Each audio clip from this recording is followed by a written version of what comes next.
This is video 2 of The Will to Power by Friedrich Nietzsche. Pessimism as a preparatory state to nihilism. Nihilism will have to manifest itself as a psychological condition, first when we have sought in all that has happened a purpose which is not there, so that the seeker will ultimately lose courage. Nihilism is therefore the coming into consciousness of a long waste of strength, the pain of futility, uncertainty, the lack of an opportunity to recover in some way or to attain to a state of peace concerning anything. Shame in one's own presence, as if one had cheated oneself too long.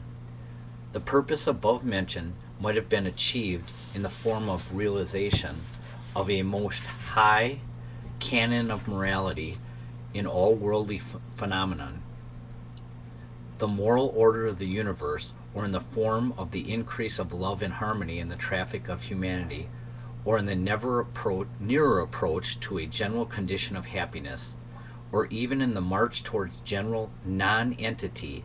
Any sort of goal always constitutes a purpose. So what he's saying there is this pessimism is the precursor to nihilism. Becoming has been aiming at nothing and has achieved nothing, hence the disillusionment in regard to so-called purpose in existence as a cause of nihilism, whether this be in respect to a very definite purpose or generalized into the recognition that all hypotheses are false which have hitherto been offered as to the object of life. Nihilism will manifest itself as a psychological condition. This belief man becomes obsessed by a feeling of profound relativity and dependence in the presence of an all which is infinitely superior to him. A sort of divinity, the general good, exacts the surrender of the individual. At bottom, man loses the belief in his own worth. Again, when we talked about the state being up here, with the control of all of the conscience and the conditioning, the schooling, all of the thought control, and this is even more prevalent today than it was in their time, the masses down here are very small and insignificant to the power of the state.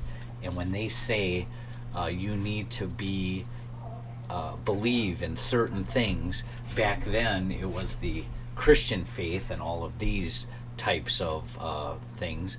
Today, I believe this is also the case. Indoctrination and schooling, indoctrination towards socialism,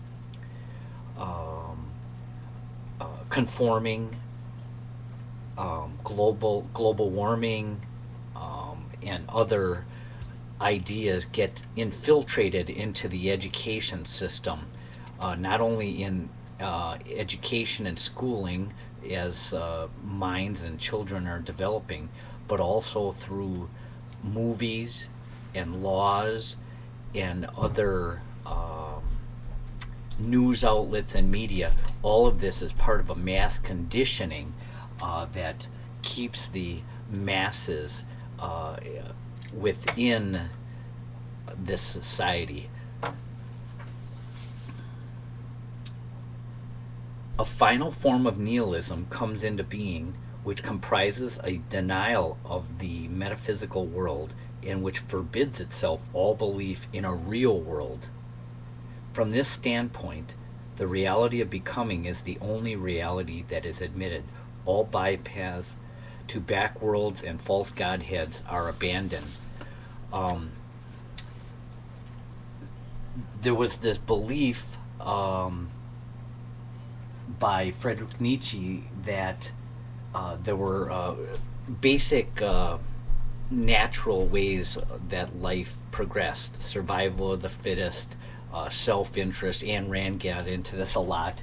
And that when there was this belief in God, this metaphysical being, And that was who was dictating all of these rewards and punishment, the conscience, and altruism, that you lose yourself. The feeling of worthlessness was realized when it was understood that neither the notion of purpose, nor that of unity, nor that of truth could be made to interpret the general character of existence.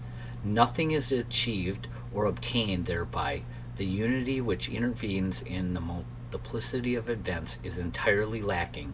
The character of existence is not true, it is false. There is certainly no longer any reason to believe in a real world. In short, the categories purpose, unity, being, by means of which we had lent some worth to life, we have once more divorced from it, and the world now appears worthless to us. So through this indoctrination, everybody needs to become part of the flow and do everything that is dictated to them. Creative thought, or having unique ideas or ideas against the state are viewed as bad. It was at that time and is still, I believe, going on today. All values which we have tried hitherto to lend the world some worth from our point of view, and with which we have therefore deprived it of all worth. It is always man's exaggerated ingenuousness to regard himself as a sense and measure of all things. Nihilism represents an intermediate pathological condition. The conclusion that there is no purpose in anything is pathological.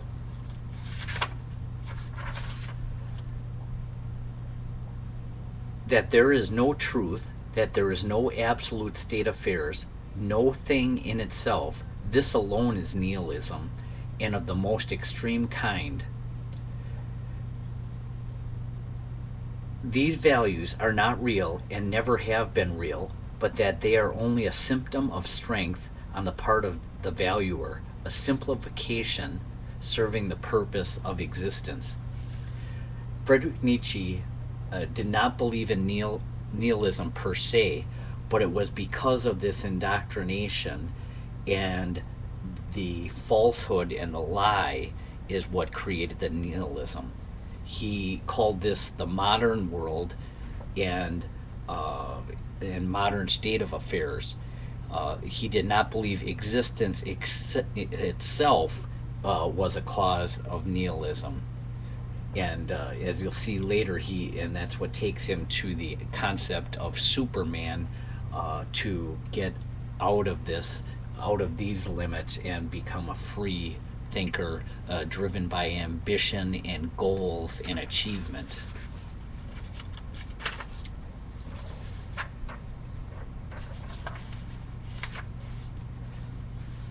Nihilism may be two things.